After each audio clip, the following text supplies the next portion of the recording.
as I was listening to Reverence, I was struck by the fact that this is the same band that was playing, hardcore shows at the Byron Bay Youth Centre in the early 2000s. Yeah. Probably not really knowing what they're doing, but having a great time making a whole bunch of noise. Yeah. Like, at what point in your career, and maybe you've just answered this when you're talking about Aya, but at what point in your career did just making a straight hardcore album no longer feel satisfying? Yeah, it was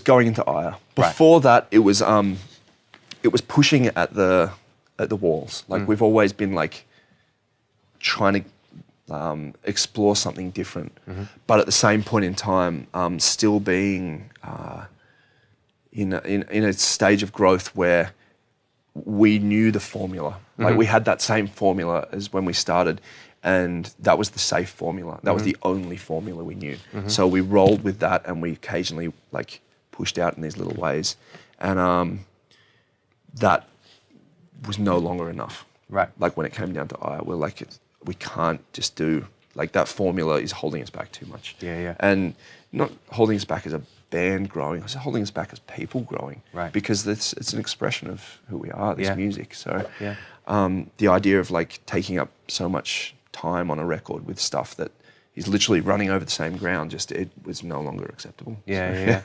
And I mean, musically, I think it's your most ambitious work, which we'll talk about shortly, but also vocally. Yep. I mean, you've pushed yourself, some of the clean singing that you're doing in Shadowboxing and The Colour of Leaving.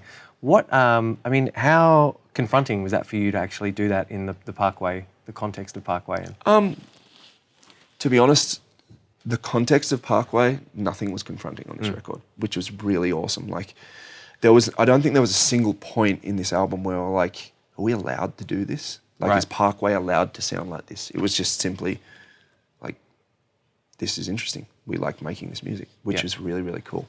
The idea with making this entire album was anything goes, do the work, and focus on the character. And focus on the character of the songs rather than the perfection of the sound. Right. So rather than going for like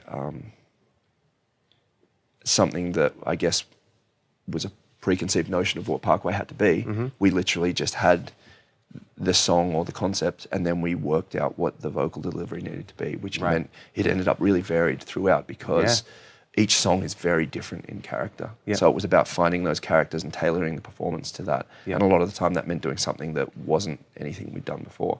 But luckily at this point in time, I've been working on my vocals for a long time, and it wasn't something that was necessarily daunting. Like, there were challenges, but they were completely achievable challenges, and it was really fun to do. And it was the kind of thing where I'd work out a vocal piece or come with melodies or anything like that, and all of a sudden, like, whoa, I've never made anything like this before, but it's like, it works. So that was really cool. Yeah, and I know you've had strings on previous albums, but they felt a little bit more, I guess, intertwined in some of the music on this record, and they played a lot of bigger role. I'm talking about Shadowboxing and Cemetery Bloom and Kronos.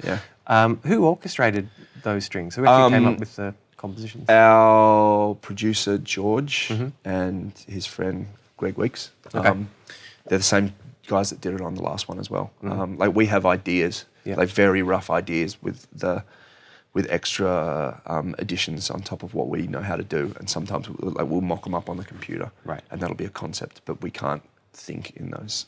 So it's definitely a collaboration with those guys, and they're really, really awesome.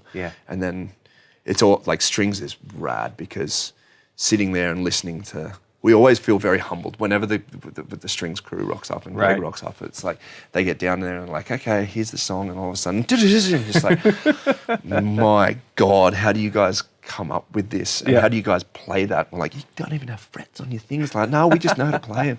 It makes us feel like idiots. But it's really nice, like, for them to give it the skills that they have to, like, a concept that we have in our mind, and that to come out of, like, having so much feeling and add so much to, like, that little thing you have in your head. I love it. Like, it's one of my favorite processes of recording is when those guys come in. So. And actually watching it come together and hearing it, like, on your music for the first time. I imagine it's quite emotional. Yeah, it's crazy. Especially, like, songs like Cemetery Bloom was amazing because that song was a theory. Like, I wrote that song and brought it to the guys, and the song was literally me hitting a key on a keyboard and putting a synth loop over it, and us going, there's going to be strings, and then might be like there's going to be guitars at the end, but this entire first third of the song is like stuff that we had to imagine. Yeah. So when it finally goes down, and it takes the song to that place that like you've had that impression of. Yeah. But it's tangible, but it doesn't actually exist yet. Yeah. Is really awesome. You sit back and just like, wow. Now the physical impact of the music hits you, and that's incredible. Yeah. And the same with Colour of Leaving, like that. It just like tore me up hearing that played. So right. Yeah. Have you ever written like that before? That process you were just describing then with the loop and the not in this to this degree. Okay. Like this was the first record where my vocals had got to a point where we could actually use them in a creative way that wasn't an afterthought. Right. Like even I'd done a lot of work and delivered the vocals in a much more varied way, but the vocals came along and were matched to the guitar melodies, because the guitars had always carried the melodies, so that was kind of our safe spot. Whereas this record, I could do a lot, so I could create a song and go, here it is, it's in this key, and this is the performance, and then we create around that, which is the first time we've been able to do it. Right. So it brought a lot to the writing, and it changed a lot of the music as well, because it just meant that there was notes and there was tones and feels to everything that I was doing on certain songs, which like Jeff would go, okay, like I'm gonna have to flip that sound and make it darker than what I was originally anticipating with these riffs and stuff. Right.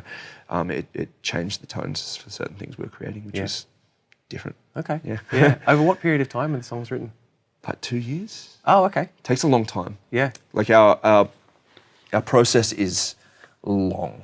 Like it comes in bursts, but basically like we'll piece a little bit of music together, and then step away from it for a couple of days and go back and piece it together, and then we might start something else, and that bit gets left, and then that fires off something else or whatever, or it's just the one piece. But either way, it all gets distilled over a long period of time, and we keep working things. We never like write a bit of music and just go, we did that song in this practice, leave that song, there we go. Right. Like we work it until every avenue of concept has been explored, and we know that like that song's character is exactly what defines it, and that when we go and record the song in 6 months' time, we're not going to go, I wish we had more time. Like that, there's so much potential which we didn't explore. We make sure that like that is what it is, and there's going to be no regrets about it. And each song works with the entire album in mind, and it's a long process to be able to figure all these things out. And when everything's in relation, you're working with a very big Rubik's Cube.